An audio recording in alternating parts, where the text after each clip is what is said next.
Vamos dar início a uma sequência de estudos procurando esclarecer a homeopatia. Vamos falar aqui de alguns assuntos que podem te interessar. Então segue aí algumas dicas que a gente chamou de 1, para que a gente coloque algumas dicas 1, 2, 3. Hoje nós pretendemos fazer 1 e 2. Hahnemann demonstrou que as doenças que não forem tratadas homeopaticamente acumulam-se e tornam-se muito agressivas e mais difíceis de serem tratadas. Então o Hahnemann, ele foi fazendo seus estudos quando ele descobriu a homeopatia, e ele foi ao longo do tempo fazendo grandes descobertas, e depois seus seguidores fizeram outras descobertas, como a gente vai ver mais à frente, aperfeiçoando as técnicas criadas por Hahnemann. Então uma delas é que as doenças devem ser tratadas homeopaticamente, ou seja, pelos seus sintomas semelhantes. Se a gente tratar de forma diferente, com um remédio diferente da similitude ou similaridade, essa doença vai voltar ou vai adquirir uma característica mais grave. Outro detalhe interessante: sintomas. Não pode tratar o sintoma. A gente ouve muito falar isso na internet. Mas tem duas situações bem distintas. Sintoma para a homeopatia são sintomas mentais e emocionais. Não é o sintoma físico. O sintoma físico é uma condição que apresentou devido aos sintomas mentais e emocionais que existiam até então. E aqui nós temos a resposta do Dr. Moore, quando evocado. Ele responde o seguinte, faz a ele a seguinte pergunta: considerando-se que em vida éreis homeopata, que pensaria agora da homeopatia? Então o Dr. Moore era um médico homeopata que já tinha trabalhado muito pela homeopatia, e ele faleceu no Egito, segundo a matéria na revista. Então eles fazem a evocação do seu espírito numa reunião mediúnica, e ele então dá a seguinte resposta: a homeopatia é o começo das descobertas dos fluidos latentes, far-se-ão muitas outras igualmente preciosas, formando um todo harmonioso que conduzirá vosso globo à perfeição. Então não é só a homeopatia que vai resolver o problema da humanidade. Tem outras terapias, também usando os fluidos latentes, que vão ajudar a humanidade a se recuperar, a ganhar um novo padrão de equilíbrio, um novo padrão de atitudes mentais, emocionais, que trarão mais bem-estar para o seu físico e, logicamente, para o nosso meio ético e moral. Ele e seus principais seguidores, Hahnemann, e seus principais seguidores, classificaram cada nível de complexidade desses em um conjunto de adoecimento com características e complexidades próprias, denominadas miasmas. Vamos ver no gráfico abaixo. Então, quando Hahnemann foi fazendo o estudo da homeopatia, ele foi fazendo o estudo dos princípios dos adoecimentos, classificando esses adoecimentos em 3 níveis: psórico, psicótico e luético. Cada um desses níveis tem um nível de complexidade, que mais tarde foi desdobrado por outros seguidores de Hahnemann, mostrando essa complexidade de uma forma bem mais abrangente. Hoje a gente já consegue vê-la de uma forma muito mais abrangente, porque a gente vai aproveitando os estudos de quem veio na nossa frente. Veio um, fez um estudo, veio outro, fez outro estudo, a gente pega esses estudos, estuda e chega a novas conclusões, fazemos as pesquisas e aí os fatos estão para nos mostrar. Então o que ele chamou de miasma foi inicialmente a psora, brigando com a lâmpada aqui. Então ele chamou de psora, a tela está engolindo, então psora, psicose, luetismo. Esses 3 miasmas foram aqueles 3 miasmas básicos classificados por Hahnemann, que na realidade são níveis de adoecimentos em que as pessoas se encontram, cada um em um nível de adoecimento, cada um em um padrão adoecedor, que se faz necessário fazer as devidas observações para que a gente tenha condições de indicar os remédios mais apropriados para que a pessoa tenha melhores condições de ser tratada, melhores condições de recuperar sua saúde. Os outros 3 miasmas, luetismo e tuberculinismo, foram classificados depois por Antônio Nebel e Leon Vanier. Os dois classificaram o luetismo e o Nebel o tuberculinismo. Os dois classificaram o tuberculinismo e o Nebel o cancerinismo. O aditismo é uma classificação que a gente encontrou, a forma que a gente encontrou para definir um nível de adoecimento extremamente complexo, onde a pessoa estabelece um padrão de adoecimento simplesmente no mental. Ele não vai ser considerado um doente mental, mas o foco dos adoecimentos dele estarão no padrão mental, nas atitudes que ele toma no dia a dia, no padrão de comportamento. Mais à frente a gente vai fazendo outros estudos, à medida que as pessoas forem acostumando com as terminologias, a gente vai aprofundando, trazendo mais explicações. E aditismo não é AIDS, tá? E o DGO, que seria a degeneração geral do organismo. Então, essa degeneração geral do organismo, a pessoa começa a ter uma série de adoecimentos físicos extremamente complexos, como artrose, osteoporose, câncer, AIDS, que começa a destruir o organismo da pessoa, certo? Bom, mas aqui nós temos que observar o seguinte: a psoríase é a base de todos os adoecimentos.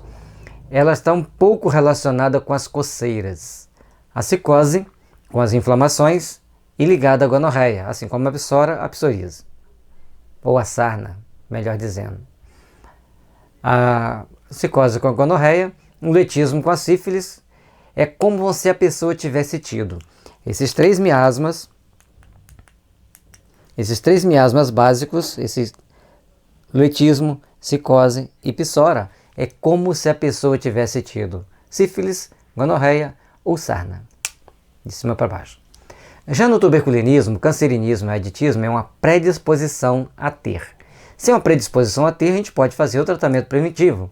É um tratamento que a gente conhece como drenagem miasmática. É essa drenagem miasmática ou drenagem diatésica, como alguns preferem também, mas a diátese são sintomas no físico, adoecimento no físico, e miasmas são adoecimentos no mental e no emocional. Então, no tuberculinismo, a pessoa tem uma predisposição a ter tuberculose, pneumonia e, principalmente, ele está sempre gripando, sempre tendo sinusite, sempre tendo algum problema nesse sentido. As infecções de garganta são classificadas no letismo. O cancerinismo, é uma predisposição ao câncer, fácil de ser identificada por um conjunto de sintomas mentais, sintomas emocionais e físicos que a pessoa já esteja apresentando, como você pode ver no livro Homeopatia, Tratamento para o Espírito e para o Corpo, onde a gente faz a classificação dos miasmas e deixa ali os sintomas que levarão a pessoa a estar mais próximo de desenvolver aquele adoecimento. No aditismo, também a pessoa vai ter um conjunto de sintomas no mental e no emocional que vai deixar ela bem predisposta a desenvolver uma AIDS. Vocês podem prestar atenção que a gente fala em desenvolver e não em pegar. O nosso conceito é um pouco diferente. Desenvolver e se contrair ficam de uma forma um pouco mais diferenciada. Bom, com isso, a gente já entendeu mais um pouco sobre os miasmas. Eles têm forma de serem tratados de forma preventiva ou curativa. Nós aperfeiçoamos uma técnica já conhecida como drenagem miasmática. Nós adaptamos a nossa realidade aqui brasileira e com isso a gente consegue grandes êxitos no nosso trabalho, prevenindo as doenças, prevenindo para que elas não aconteçam ou retarde o seu acontecimento. Cada um desses miasmas tem um conjunto de sintomas que os caracterizam. Pode ser tratados individualmente, mas observando as reações típicas de cada pessoa para conseguir, com segurança, o rumo ao objetivo, que é estabelecer a cura sem deixar nenhum vestígio do adoecimento, conforme Hahnemann preconiza no parágrafo 8 do Organon. Então, no Organon, L'Arte de Curar, composto de 291 parágrafos, Hahnemann nos traz várias informações sobre os adoecimentos, sobre as formas que as pessoas adoecem e como a gente pode agir para tratá-las, como a gente pode agir para ajudá-las a se recuperar. Sempre ele prima nesse livro pela lei da similitude. Hoje a gente já tem a lei da similaridade, da necessidade e a similitude miasmática também dos remédios. Para podermos entender toda a filosofia homeopática, precisamos gostar de estudá-la e em vários autores. Tavatios, né? Corrigi, ainda passou uma coisinha errada. Em vários autores, pois os assuntos se complementam e uma pessoa só não detém todas as informações. Então é impossível que alguém detenha um conjunto de informações tão grande como toda a filosofia homeopática. A gente tem Max Tetô, além do Hahnemann, né? Max Tetô, Louis Pommier, J. Michaud e tantos outros autores que vêm trazendo, José Lécio do Egito, vem trazendo informações. No livro Homeopatia, Tratamento para o Espírito e para o Corpo, que nós vamos mostrá-lo mais à frente, a foto dele para a gente fazer a divulgação. Nesse livro a gente aborda, pega a essência de todos esses livros, de todos esses autores e faz uma síntese. E colocamos as nossas explicações para que as pessoas consigam entender. Mas aquele que quer trabalhar, estudar bem a filosofia homeopática, ele deve então procurar estudar o livro bem a fundo, aqueles que constam na bibliografia.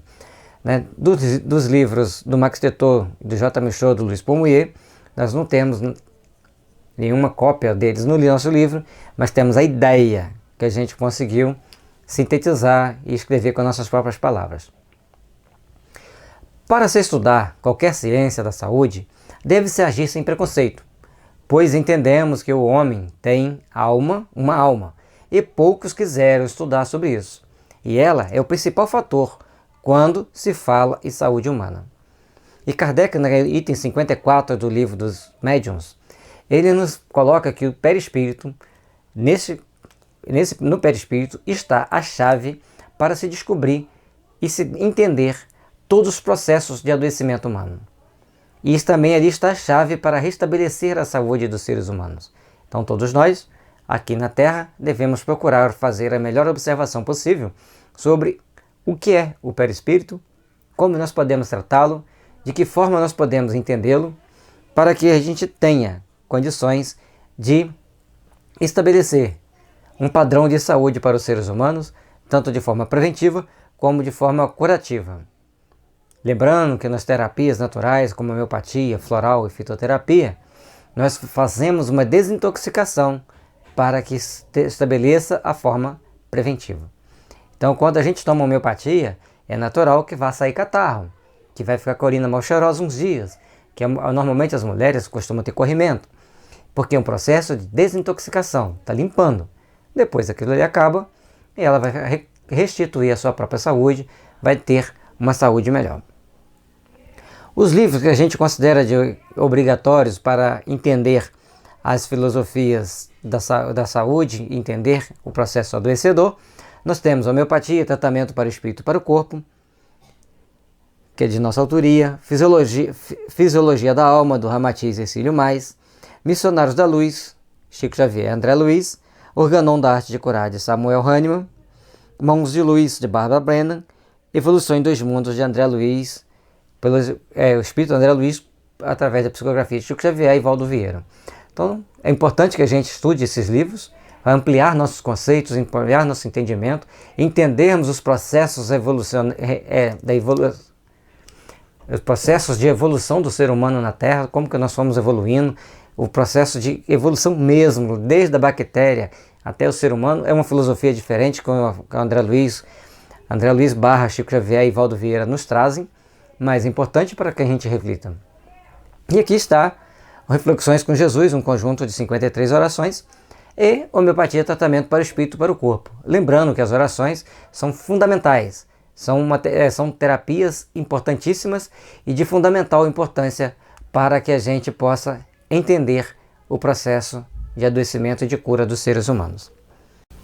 Dentro da filosofia homeopática, o adoecimento e a cura têm uma linha de raciocínio a ser seguida para se verificar se está ocorrendo agravamento ou exoneração. Então, quando está ocorrendo agravamento, nós temos que tomar uma atitude imediata. A exoneração, a gente vai conversar com a pessoa, vai explicar para ela que aquilo ali é normal, como que é o tratamento. Vamos mais à frente. No agravamento, tem-se que agir de acordo com a experiência do homeopata. Então nós não podemos ditar uma regra, está gravando, você tem que fazer isso. O homeopata tem que ter experiência. Ele vai parar aquele remédio simplesmente, ele vai entrar com outro remédio, ele vai fazer uma repertorização do caso, ele já sabe para qual sintoma, os sintomas que exacerbaram ali, qual remédio vai ser indicado, vai ser melhor indicado agora nessa situação.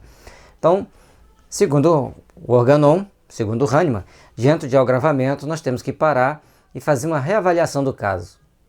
Já agora, diante da exoneração, nós temos que lidar naturalmente com a situação sem se preocupar, sem grandes preocupações. Sem se preocupar não, sem grandes preocupações. Então, agravamento é aquilo que a gente não quer. Exoneração é aquilo que normalmente acontece dentro de um tratamento. Por exemplo, a pessoa tem sinusite, vai tirar muito catarro. Se ele tem bronquite, vai tirar bastante catarro. As mulheres normalmente costumam apresentar algum tipo de corrimento. Isso é importante para que o tratamento tenha êxito, para que o tratamento seja efetuado com o sucesso que a gente espera e tenha a durabilidade necessária para a recuperação da saúde. Na exoneração, quando o efeito do remédio leva a reações condizentes com as leis de Hering, estamos a caminho da cura definitiva. Então, observe o quadro abaixo. Todo o processo de adoecimento segue essa linhazinha que está aqui, escrita em vermelho. O adoecimento começa da psora e vai subindo pela cicose, luetismo, tuberculinismo, carcerinismo, aditismo, DGO. O DGO é um estado que a gente não quer que o cliente chegue para a gente nessa situação. Aí depois nós temos aiditismo, cancerinismo, tuberculinismo, também luetismo, cicose e psora, no sentido descendente, que é o da cura ou do tratamento. Então, o processo de tratamento para tratar os miasmas, a gente vai fazer com que esses adoecimentos vão diminuindo, logicamente, que a gente usa uma técnica apropriada para chegarmos a esse objetivo. Segundo as leis de Hering, os adoecimentos se agravam a partir de órgãos menos nobres para os mais nobres. Então, uma pessoa está com a gastrite, ele tomou remédio, começou a tomar remédio homeopático, começou a ter taquicardia, está errado, tem que parar imediatamente. A menos que seja um sintoma antigo e o homeopata tiver certeza que aquele remédio está muito bem indicado. Fora isso, tem que parar.